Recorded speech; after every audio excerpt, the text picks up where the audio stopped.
रसोई घर। घर की रसोई किसी के लिए तो अन्नपूर्णा का स्थान है, तो किसी के लिए बस खाओ पियो और ऐश करने की जगह। शीतला का घर ऐसे ही लोगों से भरा हुआ था। शीतला और उसका पति जहां रसोई को साफ सुथरा और भंडार भरा हुआ रखते थे, तो वहीं बहुएं और बेटे का रवैया कुछ अलग ही था। अरे निधि, ये रसोई में से बदबू क्यों आ रही है? पता नहीं दीदी क्या सड़ रहा है, ऊपर से तो सब साफ सुथरा नजर आ रहा है। अच्छा, परसों हमने वो कुछ लहसुन का बनाया था ना, शायद वही पड़ा पड़ा सड़ रहा है। उसे बाहर निकाल दो ना, आज लंच में मैं वही खा लेती हूँ। हाँ ठीक है, निकाल देती हूँ। और पिछले हफ्ते का आटा भी गुथा हुआ रखा है, उसी की रोटी बना लेते हैं। हाँ दीदी, और नहीं तो क्या, कल तो खाना बनाने वाली आ ही जाएगी। शीतला की बहुओं का यही हाल था। किचन में जाती तो सिर्फ खाना खाने के लिए। घर पर 3-3 औरतें हैं, लेकिन रसोई काम वाली के भरोसे। मैंने तो पूरी जिंदगी कभी अपने रसोई घर में किसी को घुसने तक नहीं दिया था। रोज सुबह पूरा परिवार साथ में बैठकर खाना खाता। रसोई घर का सामान खत्म हो रहा है, 10,000 रुपए की जरूरत है, कल जाकर मैं राशन भर दूंगी। अरे ऐसे कैसे सामान खत्म हो गया? अभी तो तू पिछले कुछ दिन पहले 5,000 का सामान लेकर आई थी। बहू, तुम कभी रसोई में नजर डालती हो कि नहीं? कैसी बातें कर रही है सासू माँ, मैं तो रोज रसोई में नजर डालती हूँ, साफ सुथरी रहती है। क्यों? हाँ, लेकिन कल ना कुछ बदबू आ रही थी रसोई से। ए कमला, तुम रसोई को एक बार ध्यान से देखना, पता नहीं क्यों बदबू आ रही थी कल। कैसी बात कर रही ली भाभी, अभी भी मैं तो खाना बना कर आ रही हूँ, मेरे को तो कोई बदबू नहीं आ रही थी। मैं जाकर देखती हूँ रसोई घर में क्या हो रहा है। सास रसोई में जाती है, जहाँ रसोई बिल्कुल चमक रही थी। साफ सुथरी रसोई, ऊपर से सब कुछ क्लीन, लेकिन एक अजीब सी बदबू रसोई में घुसते ही सास के नाक में पड़ती है।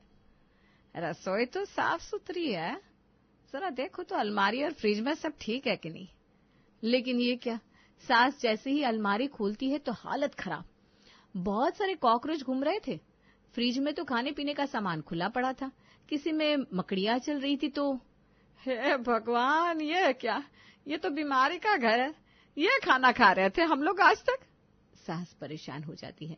तभी उसका छोटा बेटा उसके पास आता है। माँ, मेरा पेट बहुत दर्द कर रहा है, पता नहीं क्या हो गया है मुझे, चक्कर पर चक्कर आए जा रहे हैं। ये तो होना ही था, और तुझे ये क्यों हो रहा है वो भी मैं तुझे दिखाती हूँ। आ मेरे साथ जरा रसोई घर में। सास छोटे बेटे को लेकर रसोई घर में जाती है, जहाँ गंदगी देखकर बेटा भी हैरान रह जाता है।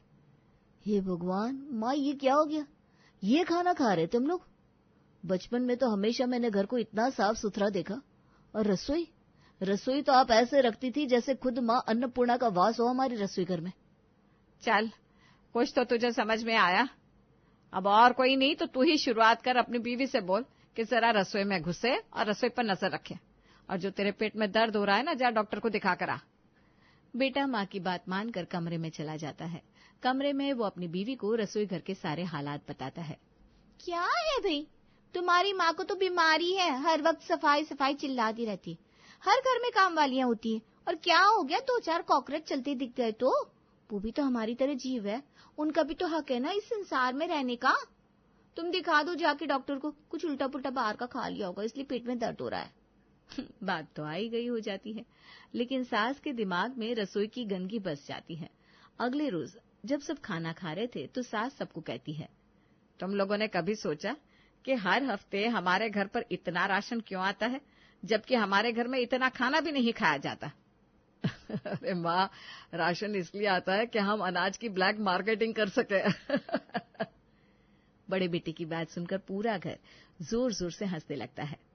तुम्हारी माँ कुछ कह रही है, बजाय इसके कि तुम लोग सीरियसली उनकी बातों को सुनो, तुम लोग उनका मजाक उड़ा रहे हो। शर्म की बात है, आज तुम लोग 2 लोग कमाने वाले हो, ऊपर से मेरी पेंशन, लेकिन फिर भी घर पर खाने के नाम पर कितनी बर्बादी होती है। एक वो वक्त भी था जब मैं अकेला कमाता था और पूरा परिवार खाता था, लेकिन फिर भी रसोई घर भरा रहता था और बचत भी होती थी। जानते हो क्यों? पिता की बातों में बहुत गहराई थी, लेकिन सामने बैठे उसके बच्चे हर बात को मजाक में ले रहे थे। क्या है पापा जी, अब आप शुरू मत हो जाइए, अभी तक तो माँ जी थी, अब आप भी। वैसे कहावत है ना, जो लोग बड़ों की बात नहीं समझते उन्हें वक्त ही सब कुछ समझा देता है, पर वो वक्त कब आएगा ये देखना बाकी है। फिर एक रोज, अरे कमला, वो क्या है ना, आज मेरे कुछ फ्रेंड्स खाने पे आ रहे हैं, तो कुछ अच्छा सा खाना बना लेना। काफी दिनों के बाद हम लोगों की मुलाकात हो रही है तो कोई कमी नहीं रहनी चाहिए। तभी माँ भी आ जाती है वहां। अरे बेटा, उससे क्या पता कि क्या बनाना है क्या नहीं। तुम उसे बता दो क्या क्या खाते हो और स्मृति को भी लिस्ट दे देना। बड़ा बेटा एक अच्छी सी लिस्ट कामवाली को पकड़ा देता है, जिसमें अच्छी अच्छी सब्जियां, दालें, मिठाई, रोटी, चावल, सलाद, पुलाव सब कुछ था। कामवाली लिस्ट को देखकर घबरा जाती है, लेकिन कुछ नहीं करती। सभी वहां से चले जाते हैं। सास बड़ी बहू को कहती है, स्मृति बहू, आज शाम को तुम्हारे पति के कुछ दोस्त खाने पर आ रहे हैं। वैसे तो उसने काम वाली को बता दिया है कि वो लोग क्या क्या खाएंगे, लेकिन एक बार तुम भी रसोई में जाकर देख लेना कि सब कुछ ठीक ठाक से हो रहा है कि नहीं। क्या है माँ जी आपको, कामवाली है ना, वो बना लेगी खाना, उसको सब पता है। अगर फिर भी वो नहीं कर पाएगी तो मैं उसको बोल दूंगी, वो मुझसे पूछ लेगी। मुझे भी पता है पार्टी इनके लिए कितनी जरूरी है। सास को गुस्सा तो आता है, लेकिन वो कुछ नहीं कहती। ठीक है भाई, जब कामवाली पर इतना भरोसा है कि शाम की पार्टी, जो कि पति के लिए इज्जत का सवाल है, उसके लिए भी वो रसोई में कदम नहीं रखेगी, तो मैं भी क्यों कुछ करूं। सास वहां से चली जाती है। रात को बड़ा बेटा घर आता है और साथ ही उसके कुछ दोस्त भी होते हैं। अरे माँ, स्मृति कहाँ है? मैं जल्दी से फ्रेश हो जाता हूँ, तब तक मेरे फ्रेंड्स को वेलकम ड्रिंक दे देना और फिर खाना भी लगा देना, और फिर जो कुछ भी बनाया ना टेबल पर सजा देना। और माँ, आप लोगों ने खाना खा लिया? नहीं बेटा, मेरा तो एकादशी का व्रत है और तुम्हारे पापा ने शाम को ही कुछ हल्का फुल्का खाया था, तो उनके पेट में जगह नहीं है। बाकी मैंने स्मृति को बोल दिया है, काम वाली के साथ मिलकर खाने का देख रही है। मैं अपने कमरे में सोने जा रही हूँ, तुम लोग पार्टी एंजॉय करो। गुड नाइट बेटा। माँ तो वहां से चली जाती है। घर की रसोई से कोई खुशबू भी नहीं आ रही थी। काम वाली जैसे तैसे करके टेबल पर खाना लगा देती है।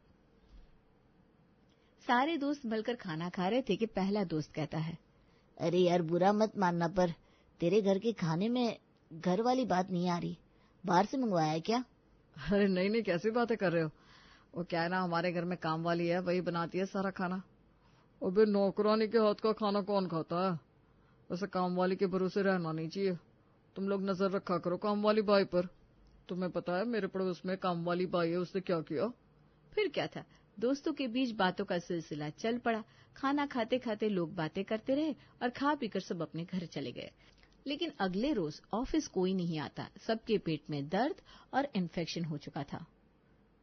क्या बात है रवि, कल सब तुम्हारे घर खाना खाने गए थे और आज कोई भी ऑफिस नहीं आया। ऐसा क्या खिला दिया भाई तुमने खाने में मिलाकर? कैसी बात कर रहे सर, मैं क्या खिलाऊंगा? मैंने भी तो वही खाया था जो उन लोगों ने खाया था। मैं तो बिल्कुल भला चंगा आपके सामने खड़ा हूँ। लेकिन दोपहर होते होते रवि की भी हालत खराब हो जाती है और वो घर चला जाता है। अब तो सबका शक यकीन में बदल जाता है कि घर के खाने में ही या फिर रसोई घर में ही कोई ना कोई समस्या है। माँ, कल जो लोग खाने में आए थे सबके सब बहुत ज्यादा बीमार पड़े हैं। मेरे एक दोस्त को तो आईसीयू में रखा है। आपको पता है, उसके घर से उसकी माँ हमारे घर की रसोई देखने आ रही है। आप जरा उनको रसोई दिखा दो ना, मेरे पेट में बहुत दर्द हो रहा है, मैं कमरे में जा रहा हूँ। नहीं, तू कहीं नहीं जाएगा। और आज रसोई वो अकेली नहीं बल्कि पूरा घर देखेगा कि इस घर की रसोई का क्या हाल है। कोई भी बहू रसोई के अंदर नहीं जाती। मैं भी कितना कर सकती हूँ, हर चीज की हद होती है। अरे माँ, तू भी ना, क्या हालत है ऐसी रसोई की, चलो मैं जरा देखता हूँ। सास बड़े बेटे को लेकर रसोई घर में जाती है, जहाँ का हाल तो पहले से भी ज्यादा बेहाल होता है। अरे माँ, इसे जल्दी से साफ करवा दो। कल को वो लोग अगर रसोई को ऐसे देखेंगे तो हम पर मुकदमा हो सकता है। उनका लड़का आईसीयू में है। बड़ा बेटा दोनों बहुओं को बुलाता है, कामवाली को बुलाता है और माँ के साथ मिलकर पूरी रसोई को चमका देता है। अब घर की रसोई चमक जाती है, अंदर से भी और बाहर से भी। थोड़ी देर बाद एक औरत आती है और सास से कहती है, बहन जी माफ करिएगा, लेकिन रसोई घर साफ होता तो किसी की तबीयत खराब नहीं होती। मैं एक बार आपका रसोई घर देखना चाहती हूँ। हाँ हाँ, क्यों नहीं। बड़ी बहू उस औरत को रसोई दिखाती है, जो अभी अभी पूरे घर ने मिलकर साफ की थी। खैर, कुछ दिनों के बाद सास जब रसोई घर में आती है, जहाँ रसोई फिर से गंदी हो चुकी थी। तुम लोगों को समझ में नहीं आता क्या? अभी कुछ ही दिन पहले गंदी रसोई के कारण हम जेल जाने से बचे हैं और रसोई फिर वैसा ही हो गया। बड़ी बहू कामवाली को बुलाती है। सुन कमला, अगर तुम्हें काम करना है ना, तो रसोई घर को तुम्हें साफ रखना होगा। तुम्हें पहले भी कहा था ना, तो रसोई घर साफ क्यों नहीं रखती हो? और इतने सारे कीड़े मकोड़े कॉकरोच रोज पका पका कर तुम हमें ही खिलाती हो। अरे नहीं नहीं, वो सब तो मैं छान कर धो देती हूँ, और किचन साफ करना मेरा काम नहीं है। मेरा काम सिर्फ खाना बनाने का है। मैं 10-11 घर का खाना बनाती है।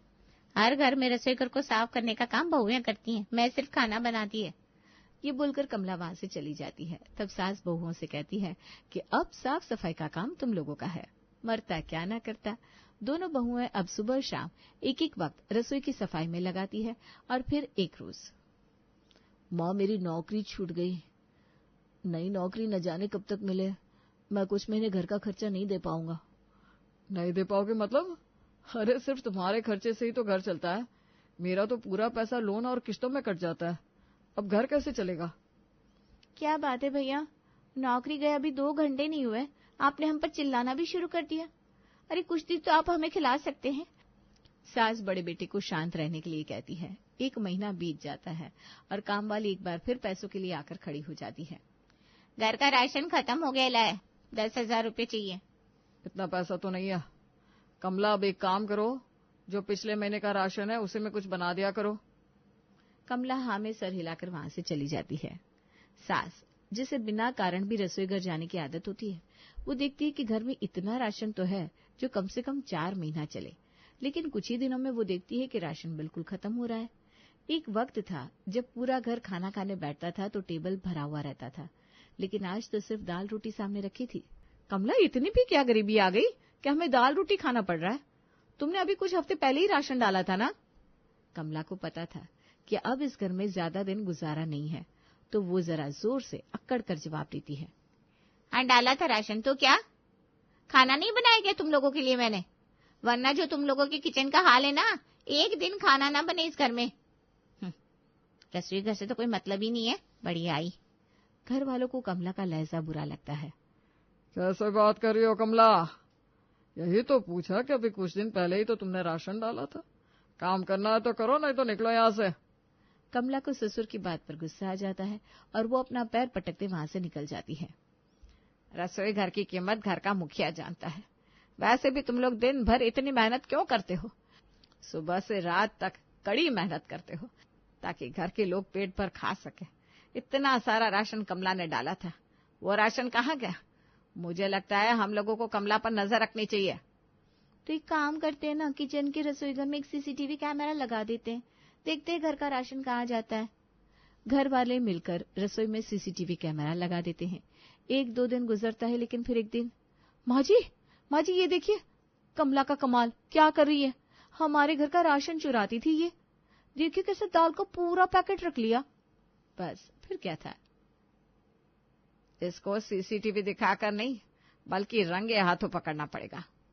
अगले दिन ये प्लान बन जाता है कि कैसे भी करके कमला को रंगे हाथों राशन चोरी करते हुए पकड़ लिया जाए। अगले रोज जब कमला आती है तो किचन से जोर जोर से चिल्लाती है, इतने दिन हो गए, ना कोई पैसा दे रहा है ना घर में राशन है। अगर नहीं रख सकते काम वाली बाई तो क्यों लगा रखी है? मैं चली, घर में कुछ है नहीं तो मैं क्या बनाऊं हवा। तभी घर की घंटी बजती है। राशन की दुकान वाला दुकानदार आता है। देखिए बहन जी, वो आपकी काम वाली राशन ले जाती है, पैसे मांगो तो कहती है उधार दे दो, बाद में पैसे दे देंगे। 50,000 का उधार सामान ले गई है वो। इतने दिन हो गए इसीलिए घर तक मांगने आ गया। कैसी बात कर रहे हो? हमने तो आज तक कभी उधार में राशन नहीं मंगाया। किसने कहा कि हमने राशन मंगाया है? ऐसे तुम किसी को भी राशन दे दोगे? एक बार भी हमसे पूछा नहीं। तभी सामने कामवाली आ जाती है। कामवाली को देखकर राशन वाला जोर से चिल्लाता है, यही तो है वो औरत जिसके कहने पर मैंने आपके घर के लिए उधार राशन दिया था। अब देखो आपके घर से ही तो निकल रही है। राशन वाले को देखकर कामवाली भागने लगती है कि उसकी साड़ी के पल्लू के बीच से ढेर सारे मसाले और दाल का पैकेट गिर जाता है। कमला, कल तो बड़ा कड़वा बोल रही थी मुझसे। पुलिस आएगी अब, पुलिस के आगे जवाब देना। घर से राशन चोरी करती है बेशर्म कहीं की। दुकानदार से उधार में राशन खरीदती है और हमारे पैसों की हेराफेरी करती है। अब पुलिस ही दुकानदार के पैसे भी निकलवाएगी और सारा राशन भी। घर पर अच्छा खासा तमाशा होता है। कामवाली माफी मांगती है, दुकानदार के सारे पैसे देने के लिए तैयार हो जाती है और साथ ही चुराया राशन भी वापस कर देती है। देखो मैंने सब दे दिया है, अब मेरे को कम से कम पुलिस के हवाले तो मत करो। आज की बात ऐसा नहीं करेगी मैं। कामवाली चली जाती है और दुकानदार की उधारी भी चुक जाती है। लेकिन सबसे बड़ा सवाल कि आखिर घर के रसोई में घर की महिलाएं क्यों नहीं जाती है? क्या आज के जमाने में रसोई घर में घुसना औरतों के लिए छोटा काम हो गया है?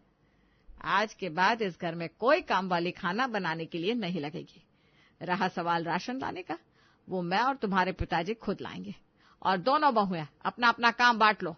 घर का खाना हम सब मिलकर बनाएंगे। छुट्टी वाले दिन घर के मर्द भी रसोई घर में मदद करेंगे। मैं तुम लोगों के साथ रसोई में काम भी करूंगी। रसोई घर घर की महिलाओं की जिम्मेदारी ही नहीं, पहचान भी होती है। दोनों बहुएं सास की बात मान जाती है और अब घर में हमेशा घर का खाना बनता है और रसोई अंदर बाहर दोनों से साफ सुथरी रहती है।